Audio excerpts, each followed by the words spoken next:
Hi, welcome to my doll customizing journey. My name is Josephine and these are my creatures.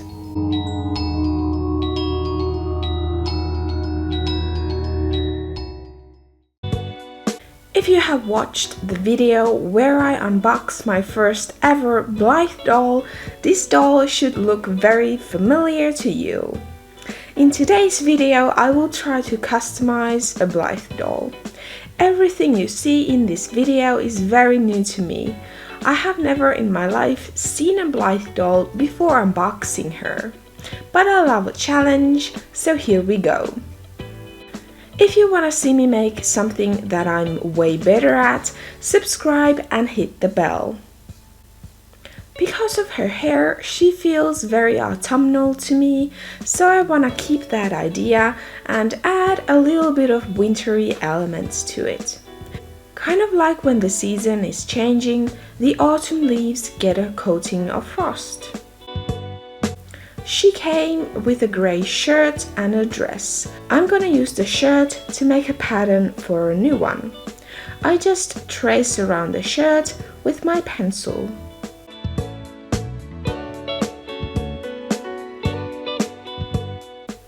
Do you remember this fabric that I dyed in my Bellsprout video? I do kind of like the color. It's a very strange brownish olive green. It kind of reminds me of the grass after a frosty night. I cut out the pieces from my fabric that I just barely had enough. I had to make the sleeves a little bit tighter because I had so little fabric. A nice design tip is to place the dark colors on the bottom half and the lighter ones on top. This creates a nice visual balance. I start my sewing by hemming all the pieces. I find doing this first makes it easier for me.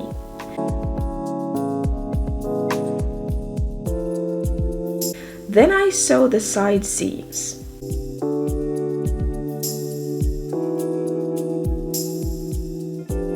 Next is the shoulder seams.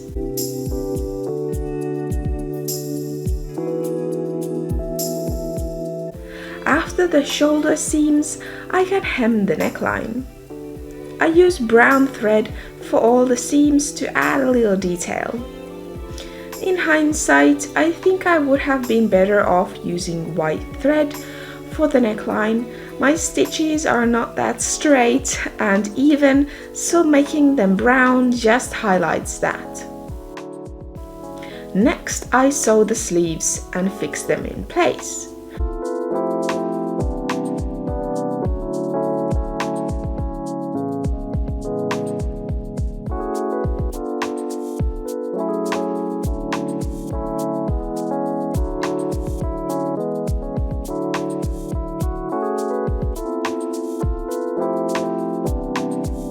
To close the shirt, I first thought about doing snaps, but then changed my mind to a zipper, which I think is way cooler.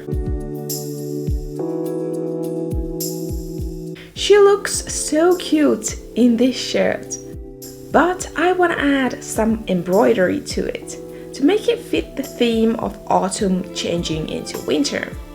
I mark where I want everything to go and start the embroidery.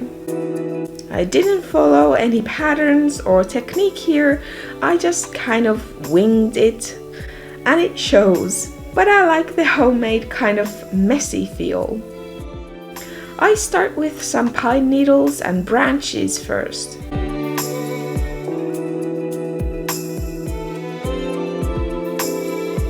Then I tried to make some spruce cone looking things, but now when I look at it, they kind of look like dog poops. Oh my god. Which is kind of accurate in December and November in Finland. Just dead grass, some dog poo and a hint of snow that doesn't cover any of that. I needed to make her look more wintry, so I made this little beanie for her. Again, did not have any pattern for this, so I ended up starting over a couple of times. But it turned out cute in the end, mostly because of the furry pom-pom on top of it.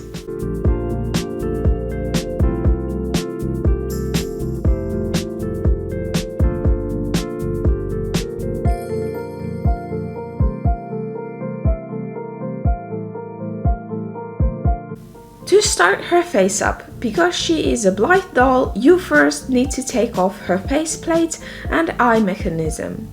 There is 3 small screws holding it in place.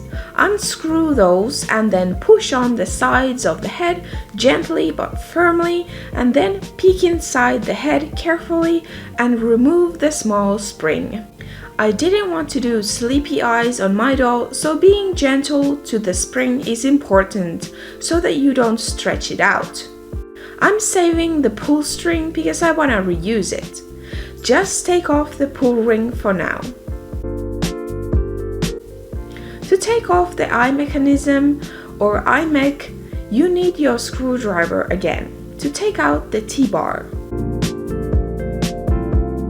The scalp is held on by 1 screw as well, so loosen that. But don't take the screw all the way out, it's very finicky to put it back in.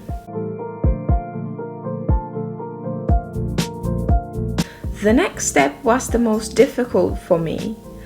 You need to use a lot of force to pull out the eye mechanism. Start with one side first to loosen it. I want to replace her coarse factory eyelashes, so just pull them right out.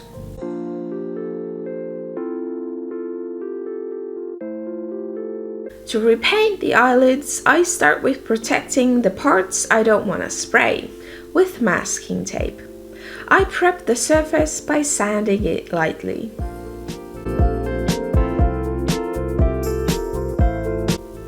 I don't think this kind of plastic can handle acetone, so I'm sanding off the factory paint before moving in with the carving.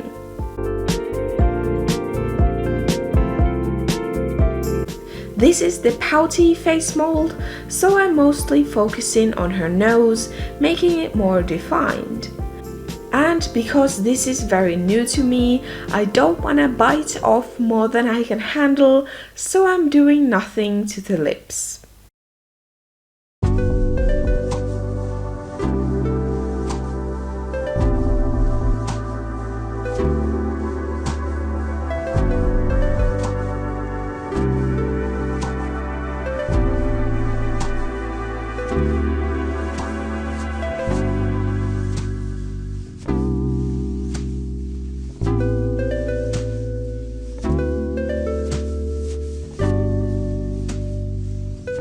I use my Dremel tool for the carving and 2 different attachments.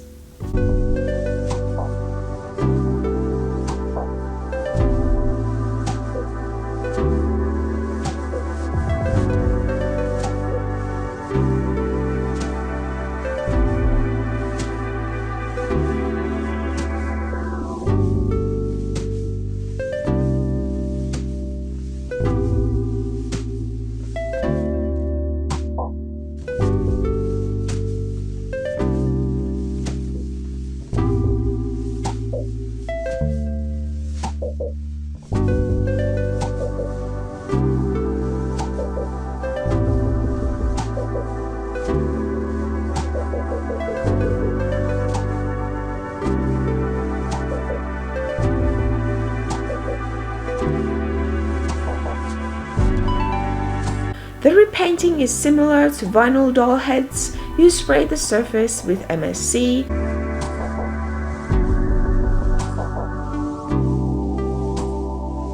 I start with freckles and skin texture because I want to layer stuff on top of it, so that it would hopefully look more natural.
pastels, I'm giving her eye makeup on her lids, blush, and a little bit of darkness under the eyes to make her look more realistic.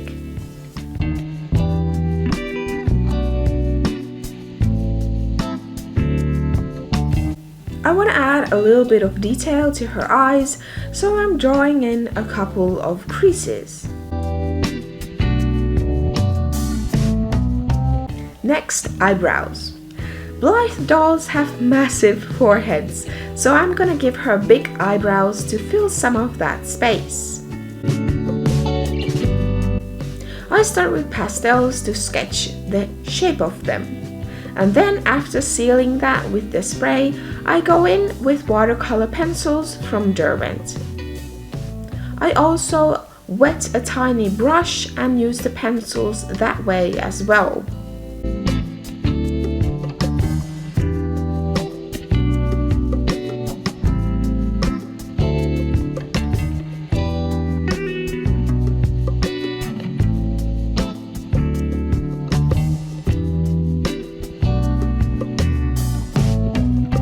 I wanted to change her eye chips as well, but I was waiting for supplies in the mail. And we had a postal strike here in Finland for over 3 weeks. The whole country was a mess and still is. The Prime Minister had to resign and all, so I didn't get my supplies in time, so I'm gonna change them out later.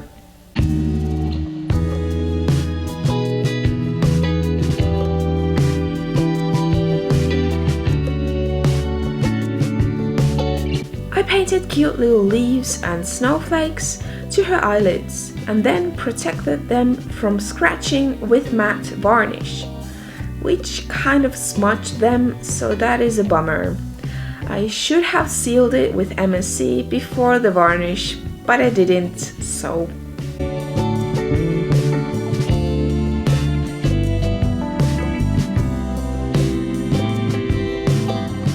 I think I'm gonna redo her lids at some point.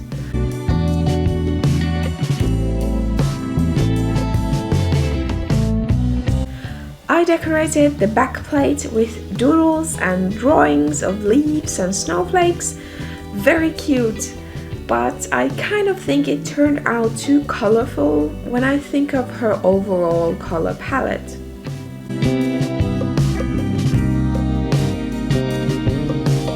Now I'm mummifying the eye mechanism and putting in new eyelashes.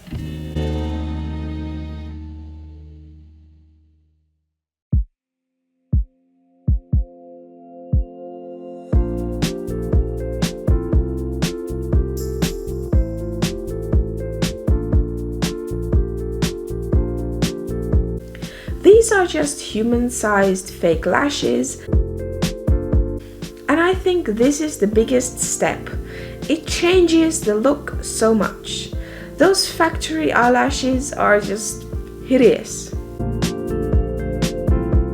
To make the eyelashes look better, I'm filling in this little area with black paint.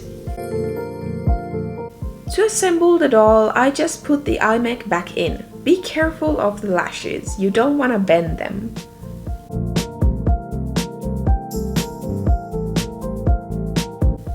Then it's the T-bar, scalp, and the little spring.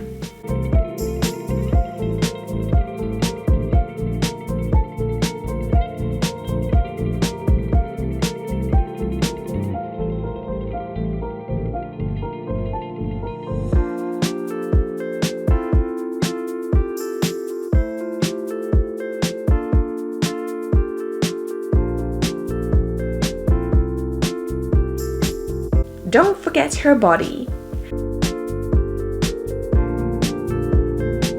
Tighten the screws and test out that the eyes work before you close it completely.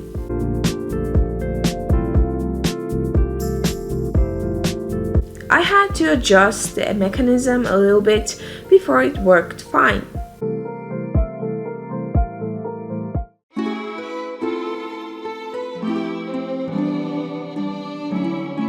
I stole the jeans from my mini-me doll. I do have plans to make her a pair of her own,